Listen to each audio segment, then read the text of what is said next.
اور پاکستان کا مقصد لا الہ الا اللہ تھا، مگر پاکستان کو نظریاتی طریقے سے ابھارنے میں دو قومی نظریے کے ساتھ چلنے کے لیے رسول اللہ صلی اللہ علیہ وسلم، حضور پرنور سید العالمین مصطفیٰ صلی اللہ علیہ وسلم کا نظام اس نظام مصطفیٰ کو نافذ کرنے کے لیے بنا تھا۔ وہ اس لیے نہیں بنا تھا، یہ پاکستان شریعت کے لاء کے لیے بنا تھا، شریعت کے قانون کے لیے بنا تھا، شریف قانون کے لیے نہیں بنا تھا۔ یہ پاکستان اس لیے نہیں بنایا تھا۔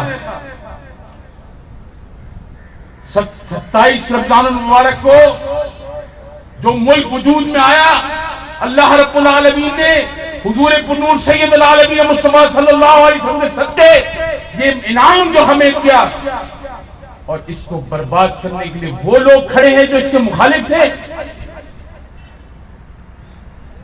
تو کیا ہم آج بھی اپنے آپ کو پیچھے بیٹھ کر اس تصور میں کریں کہ اللہ مالک ہے، خیر ہے، کوئی بات نہیں، سب ٹھیک ہو جائے گا؟ کیا ہم ان قربانیوں کو بھول جائیں جو ہمارے بزرگوں نے دی؟ آج اسی پاکستان کی جو بنیاد ہمارے اکابرین نے رکھی تھی، اسی پاکستان میں دہشت گردی کے نام پر لاؤڈ اسپیکر ایکٹ اور وہ لاؤڈ اسپیکر آرڈیننس، ہم لعنت بھیجتے ہیں تمہارے آرڈیننس اور تمہارے قانون سازی کے اوپر۔ ایسا کوئی قانون جو پنجاب حکومت، سینٹرل گورنمنٹ ہماری مساجد اور ہماری مدارس پہ مسلط کرنے کی کوشش کرے گی، ہم اس پہ لعنت بھیجتے ہیں اس چارٹر کے اوپر۔ ایسی حکومت جو مدارس میں گھس کر جس اسٹیبلشمنٹ کے ایجنسیوں کے پیروکار دوسرے مسالک سے منسلک ہے، ہمارے مدارس میں گھس کر الٹا شناختی کارڈ کرنے والے وہ نوجوان افسر ہمارے مدارس میں گھس کر غنیت الطالبین میں پابندی لگائیں گے، ہم تمہارے وجود کو اس زمین پر تسلیم نہیں کریں گے۔ تم ہمارے فتاوی رضویہ میں پابندی لگاؤ گے تو ہم تمہارے وجود کو اس سرزمین پاکستان پر تسلیم نہیں کریں گے۔ تم یہ کہتے ہو کہ بین الاقوامی ایجنڈا ہم پہ مسلط کرو گے، بانیان پاکستان کی اولاد کے اوپر، ان کی مساجد اور ان کی ممبر اور محراب کے اوپر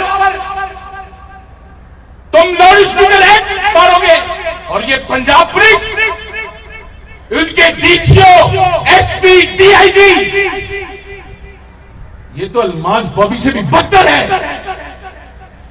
یہودی پولیس کی طرح مسجدوں میں شیخ الحدیث اور علماء کرام کے ساتھ گھس کر بدتمیزیاں کرتے ہیں۔ تم کو کس نے آج دیا ہے کہ کراچی سے لے کے خیبر تک ہماری مسجدوں میں گھسو؟ جاؤ جا کے چودھری نثار وزیر داخلہ سے پوچھو جو یہ کہتا ہے کہ 8% مدارس میں دہشت گردی ہے، تو پھر چودھری نثار تم الطاف اس سے نہ بنو نامعلوم کی طرح۔ پاکستان کی 22 کروڑ قوم کو 8% کے دہشت گرد کے مدارس کی لسٹ فراہم کرو۔ بتاؤ اس قوم کو کہ 8% دہشت گرد کون سے مدارس ہیں، اور اکثریت کے مدارس پہ تم حملہ کرنے کے لیے آؤ گے؟ تم اگر ہمارے مسجد اور محراب اور ممبر کی طرف رخ کرو گے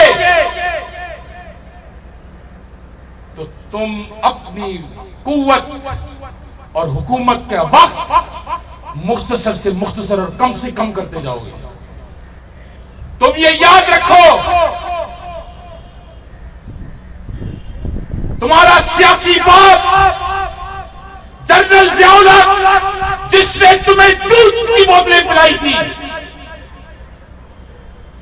تم یہ یاد رکھو کہ تمہارا سیاسی بات جنرل پرویز مشرف جس وقت اس نے اسلامی تاریخ اور اسلامی قانون سازی کی دھجیوں میں کھیلی اس کا وقت مقصود اور مقرر ختم ہوتا گیا.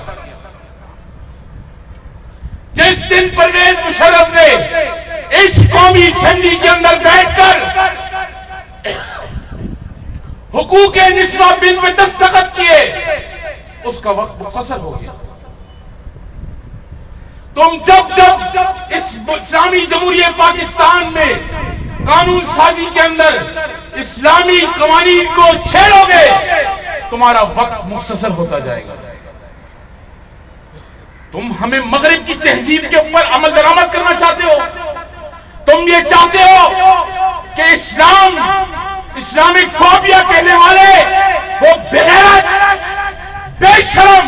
تم یہ چاہتے ہو کہ ہم اسلامی تہذیب کمال اتاتürk کی تسلیم کریں. تم یہ چاہتے ہو کہ ہم اپنی اسلامی تہذیب مصر جیسی تسلیم کریں. تم ہمیں روشن خیالی کے نام پر قوم کی بہو بیٹیوں کو نچوانا چاہتے ہو. کسی صورت اسلامی جمہوریہ پاکستان کے لوگ اس کو تسلیم نہیں کریں گے. اگر تم یہ چاہتے ہو کہ 295C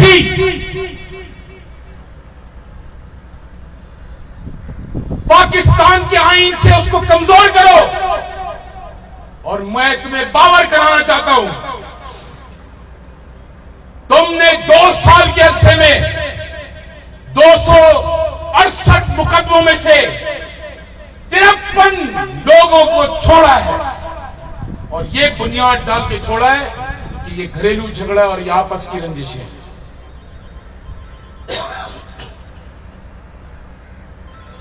تم پاکستان کے اندر IMF کی ادھار مانگ کے اپنی اولاد کو پالنے والے پرائم منسٹر نواز شریف اور شہباز شریف، تم نے 295C کو چھیڑنے کی کوشش کی تو تم یاد رکھو تمہیں ایک ممتاز قادری نہیں 22 کروڑ ممتاز قادری کا سامنا کرنا پڑے گا. تم ہمیں یہ کہو کہ اقوام متحدہ کے چارٹر کی ہم تمام اقوام متحدہ کی چارٹر کے اندر جو امینڈمنٹس ہیں اس کو تسلیم کرنا چاہتے ہیں. ہم لعنت بھیجتے ہیں ایسے اقوام متحدہ کے چارٹر کو. ہم سمجھتے ہیں کہ گستاخ رسول کا وجود سرزمین پاکستان پہ سر قلم کرنے کے لیے بنا ہے.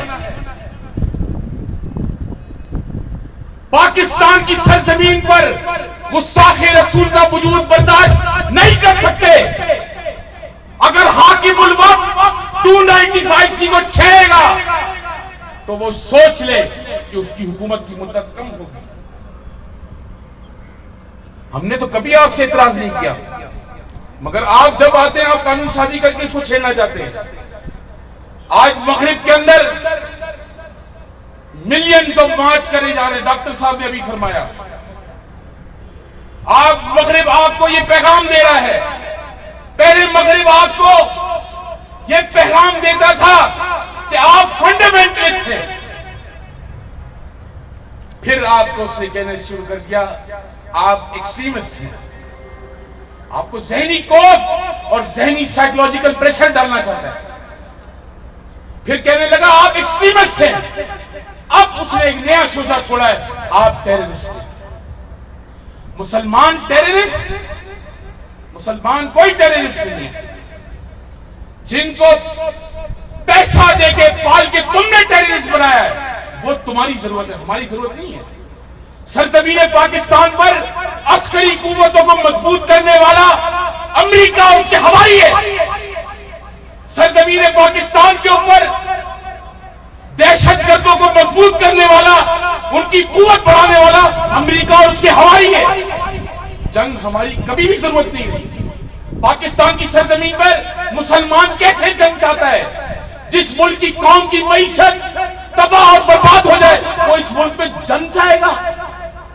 جنگ پاکستان کی ضرورت نہیں ہے، پاکستان مغرب کی ضرورت ہے.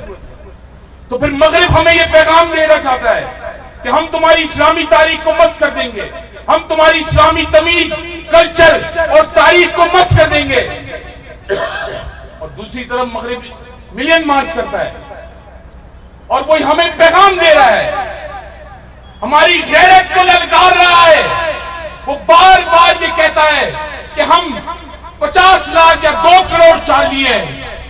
تم بھول گئے اگر تمہاری مائیں چارلی پیدا کرتی ہے تو ہماری مائیں غازی لکڑی پیدا کرتی ہیں۔ تم یہ بھول گئے کہ اگر تم سرزمین مسلمان 57 ممالک میں مسلمانوں کے شاعر اسلام کی شان میں گستاخی کرو گے، تمہارا وجود ہم برداشت نہیں کریں گے۔ اگر تمہارے قلب گستاخانہ خاکے بنانے سے نہیں رکیں گے تو پاکستان کے غیور مسلمانوں کی تلواریں تمہارے سر کاٹنے سے نہیں رکے گی۔ جب گستاخ رسول وجود میں سامنے آئے گا اس کی سر قلم ہوگا۔ ہمارا امتحان نہ لو۔ اگر تم یہ چاہتے ہو کہ ہم میں برداشت کی قوت باقی رہے تو نبی کریم صلی اللہ علیہ وسلم کی شان میں گستاخی بند کرو۔ تم یہ یاد رکھو کہ قوم پاکستان کی، مسلمانوں کی غیور قوم کسی صورت میں ایک گستاخ شخص کو برداشت نہیں کر سکتی۔ اس پاکستان میں جن لوگوں کو دہشت گردوں نے پناہ دی، آج انہی اسٹیبلشمنٹ کے لوگوں سے میں پوچھتا ہوں کہ بھائی آپ نے 30 سال پہلے جن لوگوں کو بھرتی کیا تھا اور ان کو گلے لگایا تھا، یہ وہی لوگ آپ کے ہیڈ کوارٹرز پہ آج حملے کر رہے ہیں۔ تو پھر ہمیں بھی نکال کے دو بھائی، کوئی بریلوی دہشت گرد اگر آپ کے پاس جیل میں ہے کوئی؟ ہمارا تو ایک عاشق رسول ہے اور وہ ہے ممتاز قادری۔ اگر تم بنو کی جیل سے دہشت گرد چھڑا سکتے ہو، ہمارے صبر کا امتحان نہیں لینا، اڈیالہ جیل سے ممتاز قادری کو ہم چھڑا سکتے ہیں۔ یہ سب باتیں آپ کے سوچنے اور سمجھنے کی ہیں۔ پاکستان کے اندر جمہوری نظام چلنا چاہیے اور ہم اس کی حمایت کرتے ہیں۔ پاکستان کی سرزمین کے اوپر ہم 21ویں ترامیم کی مخالفت کرتے ہیں۔ ہم یہ سمجھتے ہیں کہ دہشت گرد کا کوئی مذہب نہیں ہوتا، دہشت گرد کی کوئی رنگ نسل نہیں ہوتی، کوئی لسانیت نہیں ہوتی، کوئی عصبیت نہیں ہوتی، دہشت گرد کی کوئی ماں نہیں ہوتی، باپ نہیں ہوتا، اس کا وجود سرزمین پاکستان کے اوپر نہیں برداشت کر سکتے۔ اسی لیے دہشت گرد کو دہشت گرد کہا جائے، نہ کہ اس کی آڑ میں ہماری مسجدوں مدارس میں گھس کے ہمارے علماء کو تنگ کیا جائے۔ دہشت گرد ملٹری کورس جو آپ نے بنائے ہیں، جس کی ہم حمایت کرتے ہیں مجبوراً، یہ ہمارے جماعت کا اور ہمارا نظریہ نہیں ہے، مگر ہم اس کی حمایت کرتے ہیں۔ ہم اس لیے حمایت کرتے ہیں کہ آج اس ملک کی ضرورت ہے ملٹری کورس۔ ہم چاہتے ہیں کہ فوج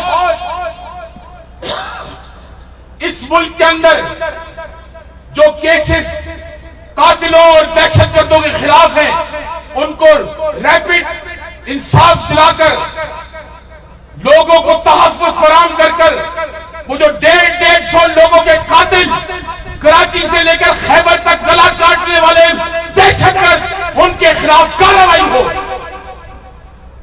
اگر گلا کراچی میں ملعون الطاف حسین دہشت گرد کا کوئی آدمی کاٹتا ہے تو اس کے خلاف کارروائی ہونی چاہیے۔ مگر ہمیں شکایت ہے اسٹیبلشمنٹ اور حساس اداروں سے کہ آپ اتنے کمزور کیوں ہو گئے؟ اگر آپ انٹرپول سے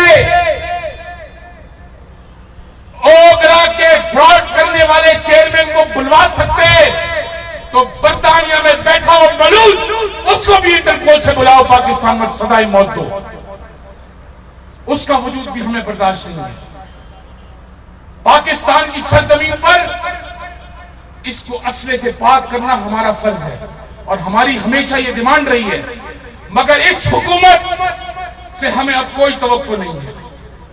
یہ حکومت وہ ہے جس نے ریمنڈ ڈیوس کی ضمانت دی تھی. اس حکومت سے کیا توقع کریں گے؟ یہ حکومت وہ ہے جو ترکی میں جا کر کاروبار تو کرتی ہے مگر ترکی کے صدر جتنی غیرت نہیں لاتی. یہ سارے قومی مسائل ملک میں اربوں روپیہ خربوں روپیہ پیٹرول کے نام پہ لوٹنے والا اسحاق ڈار اس قوم کا مجرم ہے، اس کو کوئی سزا نہیں ہے. ملک کے اندر ٹیکس لوٹنے والے جاگیردار وڈیرے ان کو پوچھنے والا کوئی نہیں. آج اگر اس ملک کے اندر کسی کے خلاف کارروائی ہو رہی ہے تو ہمارے خلاف ہو رہی ہے، اور ہم چاہتے ہیں کہ ہم جس مسجد میں بیٹھیں گے وہاں پہ آپ پنجاب کی پولیس بھیجیں تاکہ ہم ان کو جواب دے سکیں. ہم دیکھنا چاہتے ہیں کہ پاکستان کے اندر رہتے ہوئے یہ پاکستان پنجاب گورنمنٹ کے سپاہی جن میں عشق رسول ہے وہ کس کے اشارے کے اوپر ہمارے مدارس اور مساجد پہ ممبروں پہ حملے کر رہے ہیں. ہمیں یہ دیکھنا ہوگا کہ ہمارے خلاف سازش کرنے والا کون ہے. مگر افسوس یہی پاکستان، اسی پاکستان سے 627 قادیانی اسرائیل میں جا کر ٹریننگ کرنے گئے. اسٹیبلشمنٹ سے میں کہتا ہوں کہ جب وہ پاکستان کے اندر داخل ہو ان کا داخلہ بند کیا جائے. ان کا وجود، ان کا تشخص، ان کی کسی قسم کی کتاب، ان کا کسی قسم کا لٹریچر، ان کا کوئی حامی اس کا سرزمین پاکستان میں ہمیں برداشت نہیں. ہم نے کل بھی کسی چیزوں پہ سمجھوتا نہیں کیا تھا. ہمیں معلوم ہے کہ اسٹیبلشمنٹ نے ہمارے اکابرین کو 1974 کا قادیانیوں کے خلاف غیر مسلم قرار دینے کے اوپر 19 سال ہمارے قائدین کو سزا دے کر اسمبلی سے دور رکھا. مگر میں اسی اسٹیبلشمنٹ سے پوچھتا ہوں کہ تم نے ہمیں دور رکھا، کتنا فائدہ ہوا اور کتنا نقصان ہوا؟ آج ناپ تول کر دیکھو تمہارے ادارے خود کمزور ہو گئے. آؤ ان کے خلاف آپریشن کرو، دہشت گردوں کے خلاف، ہم تمہارے ساتھ ہیں. مگر جائز آپریشن، ادھر کی دکھا کے ادھر نہیں کرو. جو دہشت گرد ہے اس دہشت گرد کو پکڑو. کل عدم تنظیمیں جو موجود ہیں ان پہ پابندی لگاؤ، مگر کراچی کو اسلحے سے پاک کرو. سب سے پہلا کام کراچی سے اسلحے سے پاک کرو. اور اس کی بنیادی وجہ یہ نہیں ہے کہ میں کراچی میں رہتا ہوں، اس کی بنیادی وجہ یہ ہے کہ پاکستان کا شہر کراچی 70% ٹیکس ریونیو کلیکٹ کر پورے پاکستان کی مشینری کے نظام کو چلاتا ہے. اسی شہر کو آگ اور خون کی ہولی کھیلنے والے کو فوری طور پہ سزا دینے کا مطالبہ کرتے ہیں تاکہ اس شہر کی روشنیاں اجالے آباد ہوں. یہ سرزمین پاکستان اللہ رب العالمین نے ہمیں انعام دی تھی اور اس کی حفاظت کرنے کے لیے بھی ہم ہی ہیں. یہ رسول اللہ صلی اللہ علیہ وسلم کے غلاموں کا ملک ہے. اس سرزمین پاکستان پر گنبد خضرا کا جھنڈا لہرائے گا. وہ وقت دور نہیں ہے. قائد اہل سنت نے تمہیں کہا تھا کہ یہ صدی غلبہ اسلام کی صدی ہوگی، تو انشاءاللہ حکومت بھی انشاءاللہ غلامان مصطفیٰ کی ہوگی. اللہ رب العالمین پاکستان کو قائم و دائم فرمائے. وآخر دعوانا الحمدللہ. پیر صاحب دعا فرمائیں گے. صلاۃ السلام کا ایک شعر ہوگا، یہاں پہ نماز کے لیے باجماعت نماز ہوگی. پیر عبد الخالق صاحب بچے شریف آپ تشریف لائیں، دعا فرمائیں.